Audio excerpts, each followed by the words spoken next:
to the table, you really will have a chance to beat anyone. And so don't discount that attitude when you're on a roll. They call it getting your swag on today. Back in the day, it was called having your mojo working. Right. So same thing, and you can ride that for quite a ways. Welcome back, folks. We'll see if we're in store for a more tightly contested quarter as we move here into the second. And quite a position here for the Clippers to be in. What do you think, guys? It's been about the effort. Love the hustle they've shown here in the first. Yeah, it's due to their hustle, as you said, Greg, and it's showing up on the scoreboard, too. And now let's check out the lineups courtesy of Gatorade, all fueled up and ready to go. Here's the second quarter of play. And so in the game for the Hawks, Teague and Korver are the guards. Young is out there with Horford, and it's Prince in at the 3 spot. It's Prince on the wing, pulls up from the corner. It's hauled in by the Clippers. And that'll increase their rebound advantage. They've definitely been winning that battle on the board. You know what? No rebounds, no rings, and they've controlled the boards, and that's what's given them control of this game. Now here's Teague, and there's Tayshaun Prince on the assist by Teague. An excellent display of passing out there, fellas. I mean, 8 of their last 10 points have been assisted on. And they just keep finding the open man. Pretty much all of their buckets coming from inside the paint now. That's right. 5 of their last 6 makes were on the interior. They've established their inside presence. And that assist got him a little nod from his teammate after that one. Here's Navarro. Slides through for his 7th best.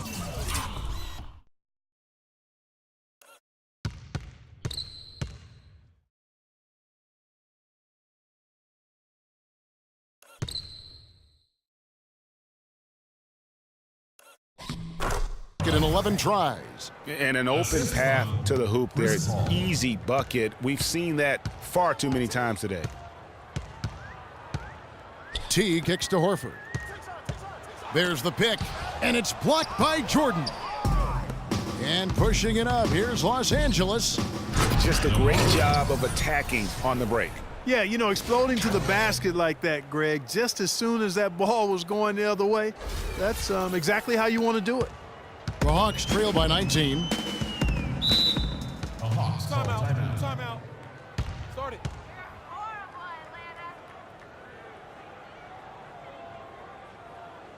Time called here. The Hawks decide to talk it over. This, their first look at this year's Los Angeles squad. Yeah, and they got the better of this matchup both times they faced off last season.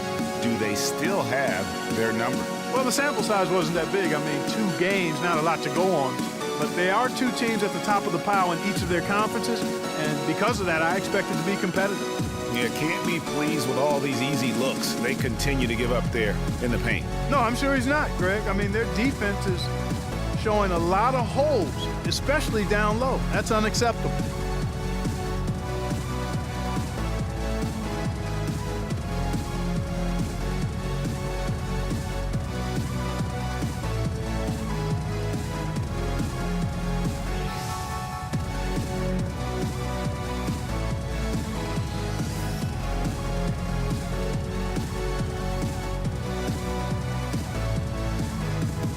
Hawks making a switch here.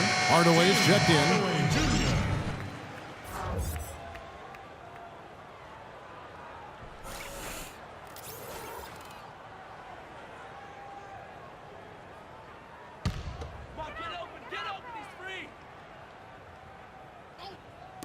Teague with a clean look.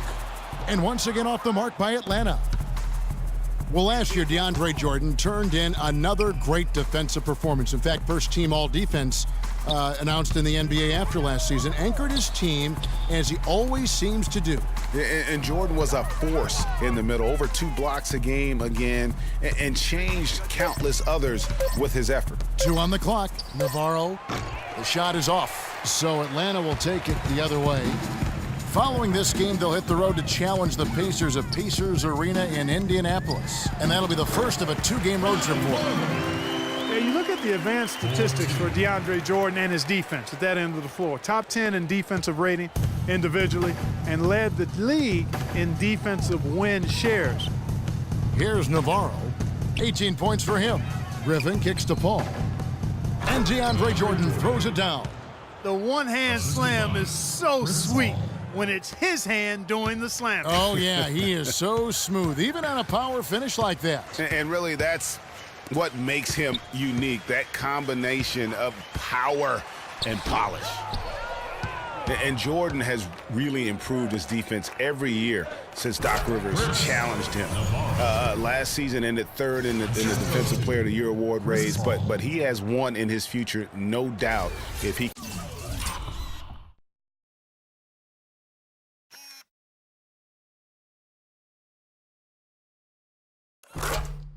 continues to progress. The Hawks trail by 21. They could use a big shot here to get this offense going. Sure could, Kev. I mean, too many empty trips. They need some points. Pass to Horford. There's a screen. Off the pick. Cannot hit. They've shown effort and aggression in the paint right from the tip. Their rebounding edge is impressive. And they're giving themselves extra possessions and have taken advantage of it, and that's critical. You can shoot a lesser percentage if you're getting more opportunities at the rim. Huge hole in the defense that possession. He didn't waste any time cutting through it. Pick by Griffin. Talk about being on his game. Look at the numbers for Jay. He has 20 points and 7 assists. And we really just need to take a second to appreciate the all-around effort he's put out there today. Well, the numbers paint the picture, and he has been what we call in my vernacular, you know where I'm going here, guys, stat sheet stuffer supreme. Oh, supreme. So that takes it to a whole nother level when you get supreme in terms of your stat sheet. And Kelloggese, right? And yes. Kelloggese. Teague with the ball. To the paint. Here's Prince. And that's collected by DeAndre Jordan. Their game plan needs to change if they're going to get out of this hole because he is just not there offensively. How many times have we seen a possession like that from them today, ending with a basket coming off a pretty pass? Well, when you look at the assist totals, heck, they've been clearly the better team. And here we go. Fast break. Paul's got it. Well, there you go. One team operating on all cylinders at either end, steals fast break buckets, and the other team scrambling to find its game. Great point. I mean, that aggression has allowed them to just create a lot of havoc, and boy, are they taking advantage. Teague dishes to Hardaway. Took the opportunity when he saw it. Hardaway's got his first 2 points of the night. Clippers leading by 23. The pass to Navarro. Good, and Paul gets the assist. And that's now 24 points for Jay. Nothing better than a hustle play like that. It gets the whole team amped up, sets the example for everyone.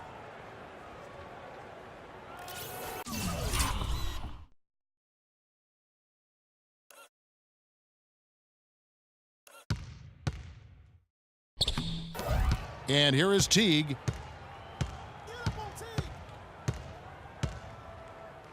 Down low.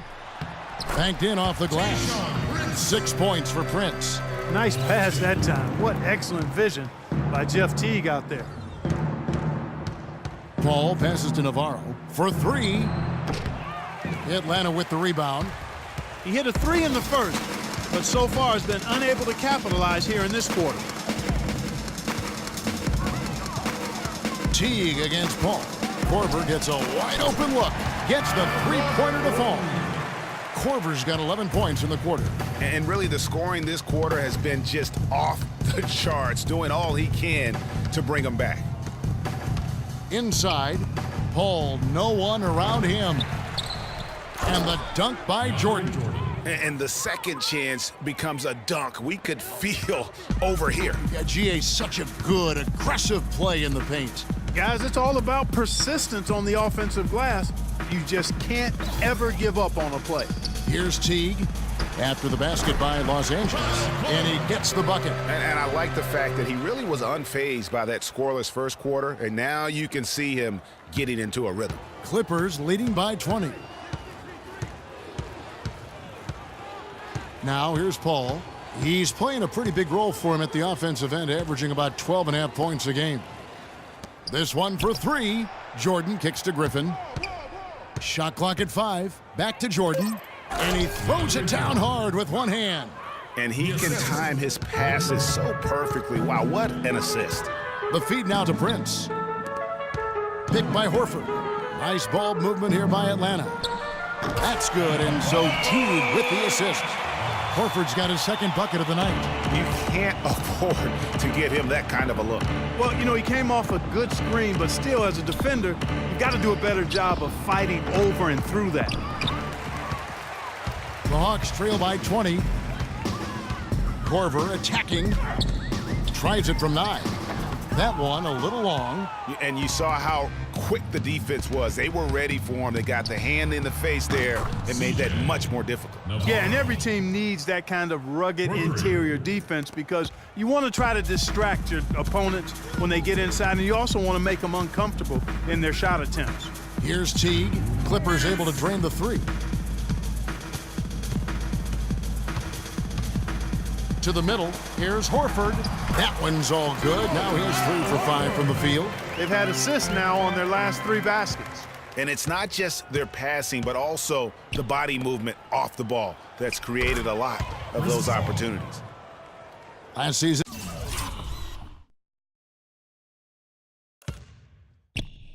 DeAndre Jordan was as efficient as it gets on offense. A dunking machine, we know for sure. His defense is maybe the best individually at the rim in the league. He covers a lot of area. He does. And Jordan did have almost all of his points come right at the rim. And you talked about that efficiency. How about 71% field goal percentage? Korver missing again. The defense there got away with a major lapse. Navarro, the pass to Griffin. Paul for 3. He made that one. Basket number 3 for him. He's also missed 2. And I like the job they've done with working the basketball. They've been moving and getting quality shots. And, Greg, their field goal percentage reflects that. I mean, they've been the much better team shooting the ball. And you know me, shooting percentage, always a function of shot selection. And, you know, with Jordan and his great year from the floor last season, 71% shooting was second all-time in the NBA, only behind Wilt Chamberlain's 1973 season. And for Jordan, he was the epitome of efficiency for the Clippers. He's always in the lineup and only takes shots that he can make. So just an incredible force in the middle for this team. Here's what Atlanta's going with right now. Young's checked in for Horford. Millsap comes in for Tayshaun Prince. Thabo Sefolosha has checked in for Kyle Korver. And Dennis Schroeder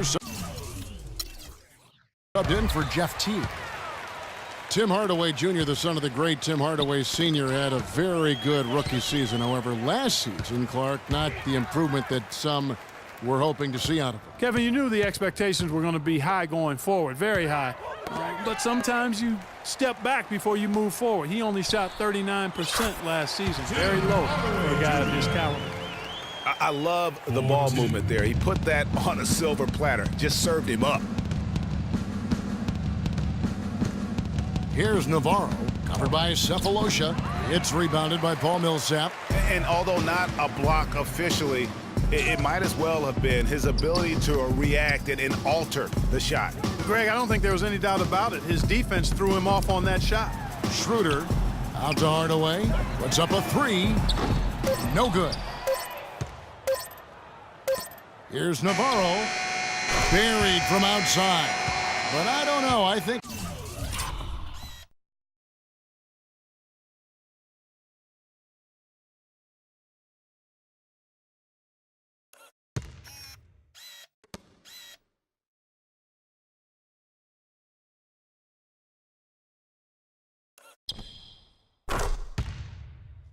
we may see a review here.